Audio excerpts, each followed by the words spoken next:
할렐루야. 하나님의 은혜가 오늘도 함께하기를 간절히 바랍니다. 오늘은 말씀을 전하기 전에 먼저 영상을 먼저 한번 보도록 하겠습니다. 어둠 속에 갇혔던 한 민족을 깨우기 위해 하나님께서는 일꾼들을 준비시키셨습니다. 스코틀랜드 파송 중국 선교사인 로스 선교사는 우연히 만주에서 조선인들을 보게 되었고 한글 성경 번역을 결심하게 됩니다. 한글 성경의 번역과 출판을 위해 스코틀랜드 성소공회는 모금을 시작하였습니다. 아시아에 있는 한 작은 나라를 위하여 기도와 후원이 이어졌습니다. 한글 번역본을 위한 첫 수익금은 고아원 소녀들의 연주회 수익금 1.15파운드였습니다. 어떤 목사님은 한 가난한 성도의 헌금 10실링을 후원하였습니다. 과부의 두 랩돈과 같은 후원자들의 손길이 모아져 한글 성경이 세상에 나왔습니다. 성경은 우리의 삶을 크게 변화시켰습니다. 성경을 읽으며 사람들은 한글을 깨쳤고 하나님을 믿는 사람들이 생겨났습니다.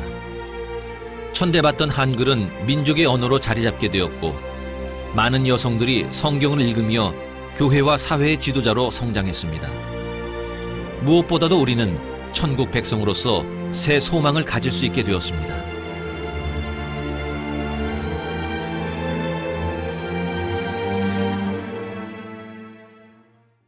(130여 년) 전 우리처럼 지금도 생명의 말씀을 간절히 기다리는 지구촌 이웃들이 있습니다. 콩고 민주공화국 한 지역의 목회자들은 경제적인 어려움으로 성경을 구할 수 없어 한 권의 성경으로 18명의 목회자들이 나누어 보고 있습니다. 서로 멀리 떨어져 사는 이들은 자신이 가지고 있지 않은 성경 본문을 읽기 위해 때론 카누를 타고 먼 여행을 떠납니다. 사회주의 국가인 쿠바는 종교의 자유가 허락되면서 사람들이 교회로 몰려들고 있습니다. 그러나 교회에 나오는 사람들 중 상당수는 자신의 성경이 없습니다. 쿠바 사람들은 지금도 외국 성서공회의 지원으로만 성경을 받아볼 수 있습니다.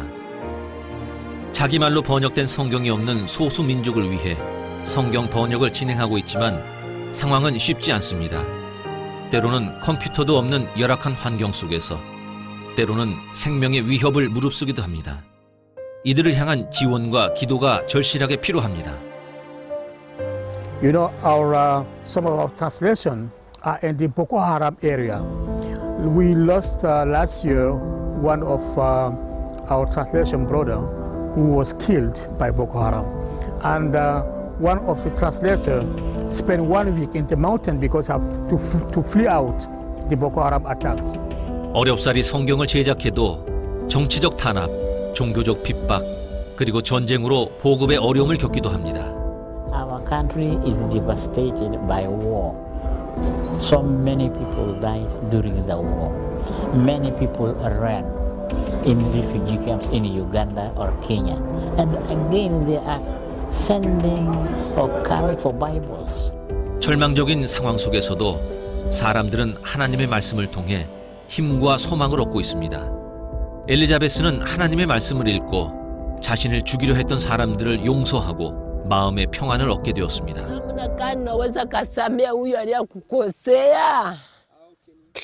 Somo la 8.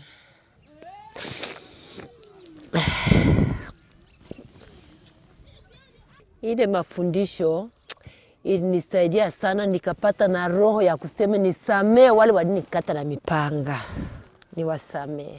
Hata nilipoingia ndani ya masomo hii nikaisoma yenye Bible utatuletea, nikasikia inanijenga ndani mwangu. 130여 년 전 우리에게 비춰진 생명의 빛이 엘리자베스에게도 비춰졌습니다. 이 빛을 전 세계에 나누어 주십시오. 성경이 전해지는 곳마다 죽어가는 영혼들이 살아날 것입니다. 매달 10,000원을 후원하시면 2명에게 성경을 전할 수 있습니다. 생명의 복음을 전하는 이 뜻깊은 사역을 위해 여러분의 후원과 기도를 기다립니다.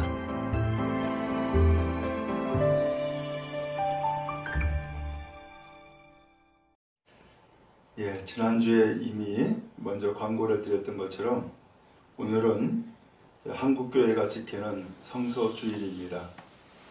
이 성서주일을 지키게 된 이유는 한국에서는 1899년 5월 7일 처음으로 시작되었습니다.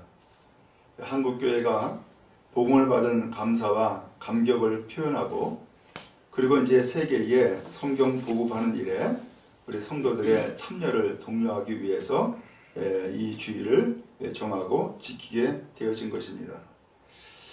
이 성경을 왜 이렇게 반포하는 일에 힘써야 될까? 우리가 그 성경을 통해서 복음을 받았습니다. 역사적으로 보면은 우리나라에 선교사가 들어오기 전에 이미 성경이 먼저 번역이 됐습니다. 그래서 최초의 한글 성경이 중국 선교사 만주에서 로스 선교사가 거기에서 한국 사람들을 만나고 그 한국 사람들에게 이 성경을 번역해서 전해줘야겠다라고 하는 마음을 갖게 됐어요. 그래서 이 로스 선교사를 중심으로 해가지고 한국 사람들 몇 사람들이 같이 합하여서 한국어 한글 성경을 번역을 하게 됐고 그렇게 해서 나온 것이 누가복음이었습니다. 그렇게 해서 이 번역이 시작되었고 그리고 3년 있다가는 일본에서 이수정이라고 하는 사람이 또 성경을 또 번역을 했어요. 그것은 마가복음이었습니다. 그렇게 해서 성경을 번역했는데 그리고 난 다음에 선교사들이 우리나라에 들어오기 시작을 했어요. 그때의 선교사들은 한글로 번역된 성경을 가지고서 우리나라에 와서 선교를 하게 되어진 거예요. 그런 걸 보니까는 선교사가 먼저 들어온 것이 아니라 성경이 먼저 번역이 되었고 그 번역된 이 성경을 가지고서 선교사가 우리나라에 들어와서 복음을 전하게 되어진 거예요. 놀라운 역사죠. 어떻게 보면 하나님이 미리 준비시켜 준 거예요. 그렇게 해서 복음을 받아들일 수 있는 토양을 성경 번역을 통해서 먼저 일구어 놓고 그리고 거기에서 이제 선교사를 통해서 복음을 전함으로 열매를 맺게 한 것이 오늘날 한국교회의 모습이 되어진 거예요. 그런 의미에서 성경이 얼마나 위대하고 얼마나 중요한 것인가 라고 하는 것을 다시 한번 깨닫게 됩니다. 바라기는 오늘 이 성서주의를 통하여서 다시 한번 성경의 중요성을 깨닫고 이 성경을 또한 반포하는 일에 함께 협력하는 복된 시간 되어질 수 있기를 간절히 바랍니다. 오늘 이 말씀은 골로새서 4장 말씀을 먼저 읽었는데요. 그 4장에 있는 이 말씀에 누가 나오냐면은 12절에 보니까 에바브라라고 하는 사람이 나와요. 이 사람이 골로새 교회를 개척을 하고 골로새 교회를 목회한 사람이에요. 근데 이 교회를 목회하다가 어려운 문제를 만나게 된 거예요. 그 어려운 문제가 무엇이냐면은 거짓 교사가 나타났어요. 그러면서 이 거짓 교사가 철학 그리고 헛된 속임수를 가지고 교인들을 유혹한 거예요. 또 사람들의 전통을 따르게 하고 그 다음에 세상의 그야말로 초등학문 세상의 어리석은 학문을 가지고서 사람들을 유혹한 거예요. 오늘날로 표현하면은 이단과 사이비사상을 가지고 교회에 침투해 들어온 거죠. 그러니까 이 교회가 혼란에 빠지게 된 거예요. 근데 아쉽게도 이 에바브라는 그러한 일에 대처할 수 있는 성경적인 지식과 그 다음에 깊이를 가지고 있지 못했던 거예요. 그래서 이 에바브라가 누구를 찾아가냐면은 바울을 찾아갑니다. 근데 그 당시에 바울은 로마 감옥에 있었어요. 그래서 바울을 찾아가 가지고서 이 골로새 교회의 상황을 설명을 합니다. 우리 교회가 지금 이런 상황입니다. 도와주세요. 라고 했더니 바울이 그 옥중에서 편지를 씁니다. 그리고 이 편지를 에바브라에게 주면서 당신 교회에 가서 이 편지를 읽어주시오. 그리고 16절에 보니까는 라오디게아인의 교회에도 이 편지를 전달을 해서 거기에서도 이 편지를 읽게 해주세요. 하면서 이 편지의 말씀을 전달한 거예요. 그게 골로새서인 거예요. 오늘 이 말씀을 먼저 드리는 이유는 에바브라가 그렇게 해서 편지를 전했는데 그 편지가 오늘날의 서신서인 거예요. 바울이 쓴 서신서. 그 가운데 하나가 오늘 읽은 골로새서인 거예요. 오늘 이 에바브라는 주의 말씀을 전달한 사람이 되어진 거예요. 우리나라도 마찬가지였어요. 우리나라도 처음에 우리나라 사람들 대부분이 한글을 깨우치지 못했어요. 더군다나 여성들은 학교를 간 일이 거의 없었기 때문에 한글을 깨우치지 못했다고요.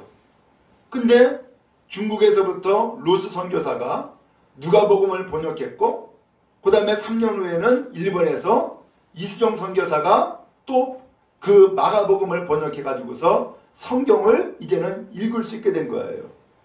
선교사가 들어왔어요.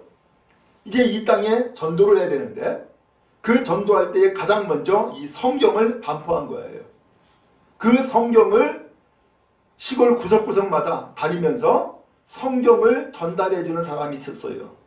그 사람이 권서인이라 그래요. 권서인이라고 하는 이 사람이 성경 보따리를 잔뜩 싸가지고서는 마을마다 다니면서 이 성경을 파는 거예요.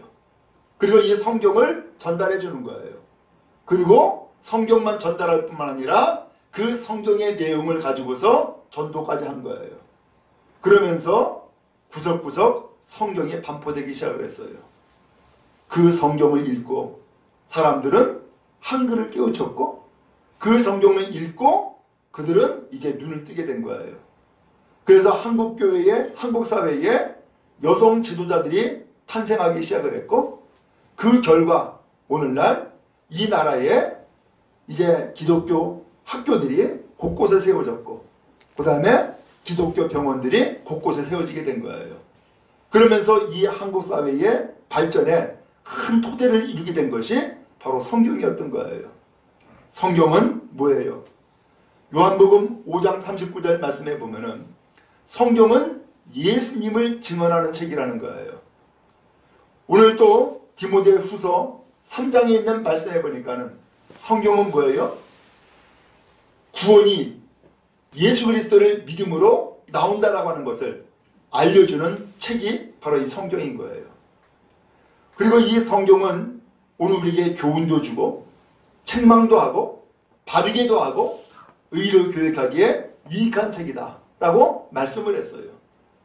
그리고 또 이 성경은 오늘 하나님의 사람이 온전하게 되는 길을 알려준 것이 바로 이 성경인 거예요. 그러므로 이 성경은 하나님의 말씀으로 오늘 우리를 올바르게 세워가고, 이 성경은 또한 오늘 우리를 하나님의 사람으로 온전케 하는 놀라운 은혜요 능력의 책인 거예요. 그럼 여러분, 성경을 읽고 또 성경을 믿고 또 성경을 증거하는 우리 교회와 온 성도 되어질 수 있기를 간절히 바랍니다. 이 대한성서공회에서 1895년 11월 달에 이제 이 대한성서공회가 설립이 되었는데, 이 성서공회는 세계의 성서공회 연합체 가운데 하나예요. 세계의 147개국의 성서공회가 있어요. 그 가운데에 우리나라가 세워져 있는 것인데, 이 우리나라에 세워진 이 성서공회가 120개의 언어로 출판을 해요. 그리고 세계에 이 성경을 수출을 하는 거예요. 그러면서 세계에서 나오는 성경의 20%를 우리나라 성서공회가 감당을 하고 있어요. 대단한 거죠. 그래서 여기 아까 화면에서도 나왔던 것처럼 콩고 같은 나라는 이 성경이 제대로 전달이 안 되니까 이 성경을 그 자체에서 번역하다가 죽는 사람도 생겼고, 또 이 성경을 반포하는 일이 얼마나 중요한가라고 하는 것을 깨우치는 내용이 나왔던 것을 여러분 보셨어요. 여러분, 우리는 이 기독교 곧 예수를 믿기 전에 성경이 먼저 번역됐고 성경이 먼저 도입이 됐어요. 그리고 복음이 증거되게 되어진 거예요. 성경의 위대함인 거죠. 그러면 여러분, 오늘 우리의 믿음도 마찬가지예요. 오늘 우리의 믿음을 어떻게 세워나갈까? 바로 성경을 통하여서 세워나갈 수 있는 거예요. 사람들은 신앙생활하면서 각자 나름대로 그 믿음에 자기의 사상, 자기의 생각, 자기의 습관들이 같이 막 섞여요. 그래서 사람들마다 믿음의 모습들이 다 달라요. 근데 이걸 어떻게 우리가 함께 믿음의 길을 갈 수 있겠어요? 그 길은 다른 것이 아니라 성경인 거예요. 성경이 무엇을 말씀하는지, 또 성경이 어떻게 오늘 우리를 알려주는지, 그 성경을 통하여서 우리는 하나님 앞에 바른 믿음의 길이 무엇인지를 알 수 있게 되고 그 길을 가게 되어지는 거예요. 디모데후서 3장 말씀해 보면은 바울이 디모데를 목회 훈련을 시키는 내용이 나와요. 그 바울이 디모데를 목회 훈련시킬 때에 말세에 어려운 때가 돌아온다 라고 이야기를 해요. 그러면 그때에는 사람들이 어떤 일을 행하느냐? 자기를 사랑하며, 돈을 사랑하며, 뽐내며, 교만하며, 하나님을 모독하며, 부모에게 순종하지 않고, 감사할 줄 모르며, 불경스러웠고, 무정하며, 원한을 풀지 않으며, 비방하며, 절제가 없으며, 난폭하며, 선을 좋아하지 아니하며, 배신하며, 무모하며, 자만하며, 하나님보다 쾌락을 더 사랑하며, 겉으로는 경건하게 보이지만 경건의 능력은 부인할 것이다. 그러면서 바울이 디모데에게 하는 얘기가, 그대는 이런 사람들을 멀리하십시오. 심지어는 그들 가운데는 남의 집에 가만히 들어가서 어리석은 여자들을 유인하는 사람들이 있을 겁니다. 그런 여자들은 여러 가지 정력에 이끌려 죄에 짓눌려 있고 언제나 배우기는 하지만 진리를 깨닫는 데는 전혀 이룰 수 없는 사람입니다. 이 사람들은 양내와 양무레가 모세를 배반하는 것 같이 진리를 배반합니다. 그들의 마음은 부패한 사람이요 믿음에 낙오된 사람입니다. 오늘 바울이 뭘 얘기냐면은 말세에는 이와 같이 타락한 사람들, 이와 같이 타락한 성도들이 많이 있다는 거예요.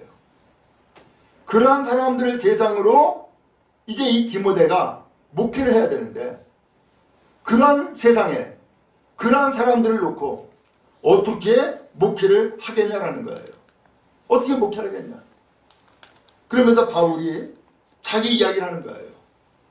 나도 안디옥에서, 이고니온에서, 루스라에서 수많은 박해와 고난을 겪었다는 거예요.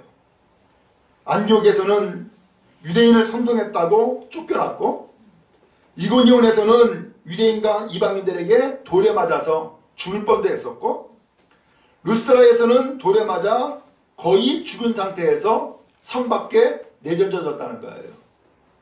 그러한 어려움들을 수도 없이 겪었다는 거예요. 그런데 그런 어려움을 겪을 때에 바울이 찾은 길이 하나 있다는 거예요. 그 바울이 찾은 길이 뭐냐? 바로 말씀이라는 거예요. 성경이라는 거예요. 바로 이 성경을 통하여서 그 수많은 박해와 고난을 이겼다라고 고백하고 있는 거예요. 아까도 화면에서도 나왔죠? 어떤 여인이 그가 죽을 뻔했어요. 살해당할 뻔했어요. 겨우 살아났어요. 근데 그 사람들을 어떻게 용서하겠냐는 거예요. 인간적으로는 도저히 용서가 안 되고, 그는 참을 수 없는 분노의 마음을 가지고 있었던 것을 보았죠. 그런데 그 여인에게 성경이 전달됐어요. 성경을 읽었어요. 그러면서 비로소 이 사람이 마음의 감동을 받고서는 그들을 용서해야 된다는 것을 깨닫죠. 결국 성경을 읽고 깨닫고 이제 용서했다라고 하면서 눈물을 흘리면서 이야기하는 것을 여러분 보셨어요. 여러분, 그래요. 오늘 우리가 어떻게 살아야 될까요? 어떻게 믿어야 될까요? 어떻게 주님을 따라야 될까요? 그 답이 성경에 있어요. 앞서 바울이 디모데에게 말세에 어려운 때가 다가온다 라고 하면서 이게 말세의 사람들의 모습, 말세의 성도들의 모습을 쭉 나열을 했는데 그 나열한 가운데에 바울이 디모데에게 이야기하는 거예요. 디모데후서 3장 14절 말씀해 보니까는 그러나 그대가 배워서 굳게 믿는 진리 안에 머무십시오. 그대는 그것을 누구에게서 배웠는지 알고 있습니다. 그대는 어려서부터 성경을 알고 있습니다. 성경은 그리스도 예수를 믿음으로 말미암아 구원에 이르는 지혜를 그대에게 줄 수 있습니다. 모든 성경은 하나님의 영감으로 된 것으로 교훈과 책망과 바르게 함과 의로 교육하기에 유익합니다. 그것은 하나님의 사람으로 하여금 유능하게 하고 온갖 선한 일을 할 준비를 갖추게 하려는 것입니다. 표준 세번역으로 제가 말씀을 읽어드린 거예요. 바울은 디모데에게 이야기를 하는 거예요. 세상의 모습, 타락한 성도들의 모습을 나열하는 것을 끝나는 것이 아니라 그런 사람을 대상으로 전도해야 되고 그런 사람을 대상으로 목회를 해야 되는데 어떻게 목회하면 좋겠냐? 성경을 배우세요 라는 거예요. 성경을 읽으세요. 그리고 성경의 말씀에 거기에 지혜가 있고 거기에 능력이 있습니다. 거기에 길이 있습니다 라고 설명을 하고 있는 거예요. 여러분, 그런 의미에서 우리도 신앙생활 하면서 많은 것에 영향을 받아요. 또 수많은 이야기를 들어요. 그러면서 어느덧 우리의 신앙생활이 하나님 앞에서 나와서 예수 믿는 것까지는 함께 할 수 있는데 그 다음에 여러 가지 사상과 혹은 지식과 경험이 함께 섞여져 있어요. 그러면서 사람들의 신앙생활이 다 틀려요. 어떻게 해야 될까요? 오늘 이때에 오늘 우리가 바르게 믿고 바르게 생활할 수 있는 길을 성경에서 알려주고 있는 거예요. 그러면 여러분, 우리 모두 다가 성경으로 돌아가는 은혜가 있기를 간절히 바랍니다. 그래서 이 성경은 하나님의 말씀으로서 오늘 우리를 의로 교육하기에 유익하다라고 했고 하나님의 사람으로 온전하게 하는 힘이 있다라고 성경이 알려주고 있어요. 바라기는 오늘 우리가 성경을 더욱더 소중히 여기고 사모하는 은혜가 넘치기를 간절히 바랍니다. 제가 농촌에서 목회할 때였어요. 그 농촌에서 목회하면서 그 어른들에게 성경 공부를 시켰어요. 근데 나이가 많아지니까는 눈도 침침하고 또 심지어는 성경을 읽을 수 있는 그런 지식이 없는 분도 있어요. 학교를 가보지 않았으니까. 근데 그냥 나오라고. 그러고서는 쓸 수 있는 사람은 쓰고 그렇지 않은 사람은 듣기만 하라고. 그러면서 매번 공부를 하면서 제가 숙제를 내줬어요. 성경을 암송해 오세요. 만약에 암송을 못하시는 분은 제가 이것을 암송해 오라고 하는 그 성경 구절을 20번 써오세요. 20번. 그래서 노트를 다 준비해가지고서 20번 쓰게 했어요. 어느 날 한 분이 너무너무 좋아라 하면서 온 거예요. 한글을 깨우쳤다는 거예요. 그 성경을 쓰면서 한글을 깨우쳤다는 거예요. 그러면서 달력 뒤에다가 그 성경을 잔뜩 써가지고서는 이 목사님 보라고. 그러면서 좋아라 하면서 오신 거예요.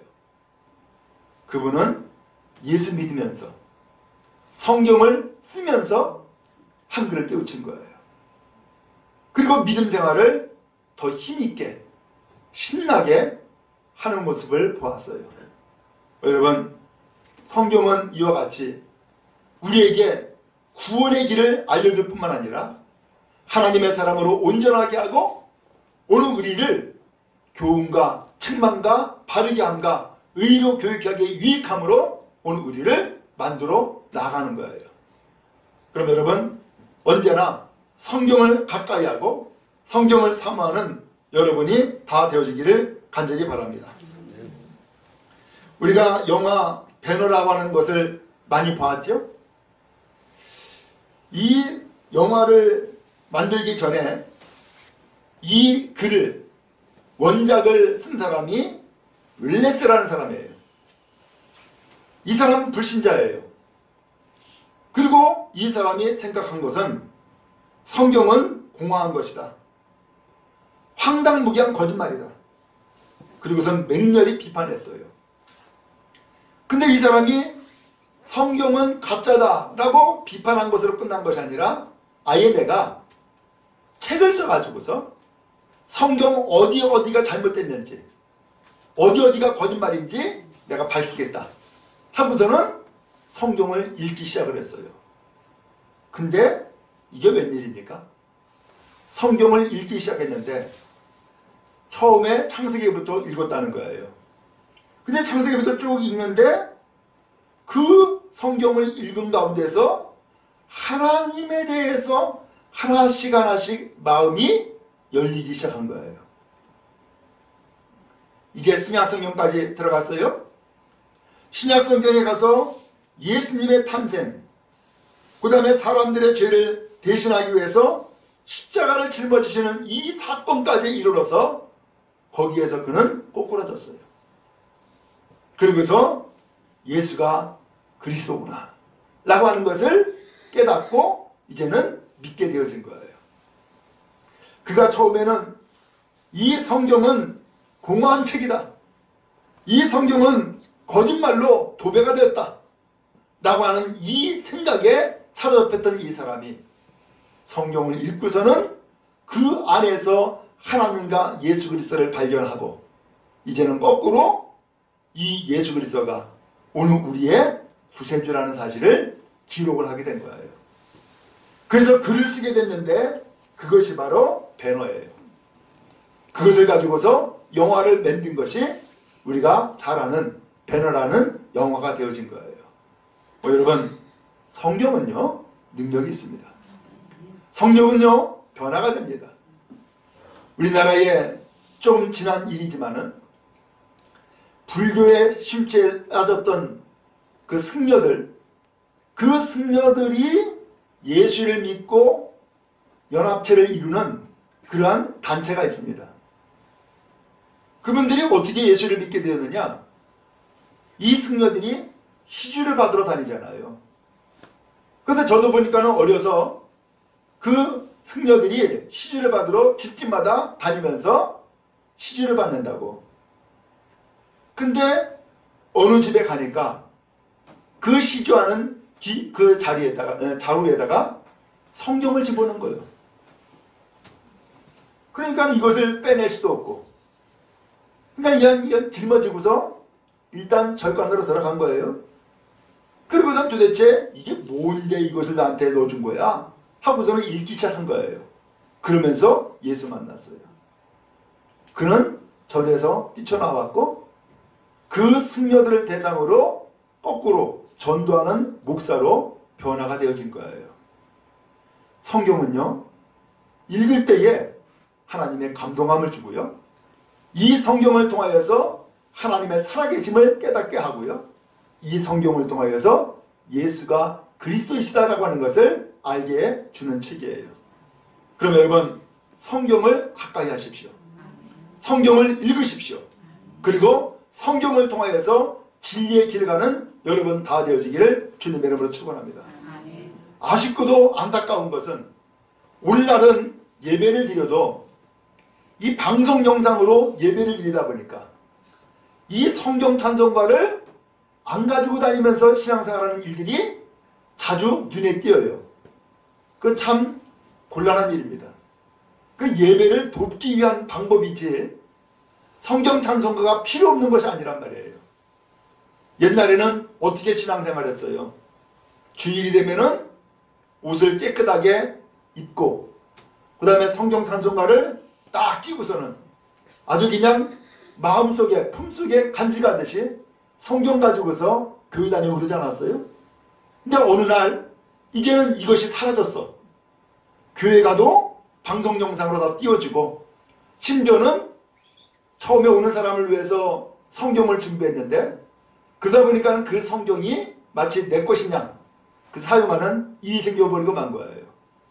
우리 여러분, 여러분의 성경이 필요해요. 평생 읽을 성경, 평생 간직할 성경, 그 성경을 통하여서 하나님의 말씀을 읽고 그 말씀을 통하여서 나에게 주시는 레마의 말씀을 내가 받아야 돼요. 그것을 내가 중심으로 모시고 중심으로 받아들이고 그 말씀에 힘을 얻고 살아가야 돼요. 바로 이것이 성경이고 이 성경을 통해서 우리에게 주시는 하나님의 말씀인 거예요.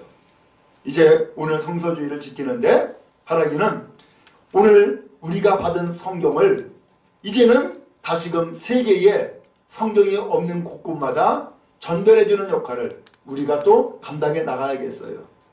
여러분 오실 때에 아마 그 카드 하나 받았을 거예요.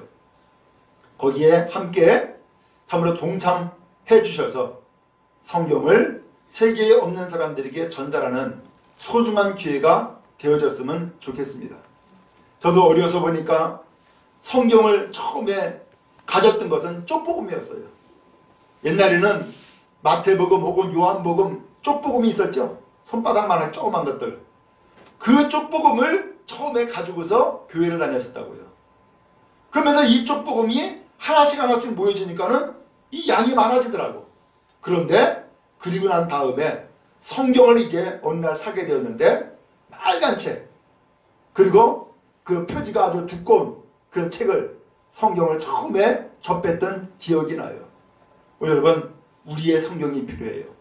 평생 간직할 성경. 그리고 더 나가서 나의 자녀들 후손들에게도 전달해 줄 수 있는 그런 성경이 우리에게도 필요해요. 간직할 수 있기 바라고 또 성경이 없는 세계의 많은 사람들에게 전달할 수 있는 소중한 기회가 여러분 되었으면 참 좋겠어요. 이제 바라기는 이제 광고를 드리겠지만은 이 성경을 또 다른 사람에게 전달하는 일에 함께 동참해 주는 것은 또 하나의 선교를 이루는 귀한 길이 될 수 있어요. 동참해 주시기 바라고 함께 믿음의 길을 가는 은혜가 모두에게 넘치기를 간절히 바랍니다.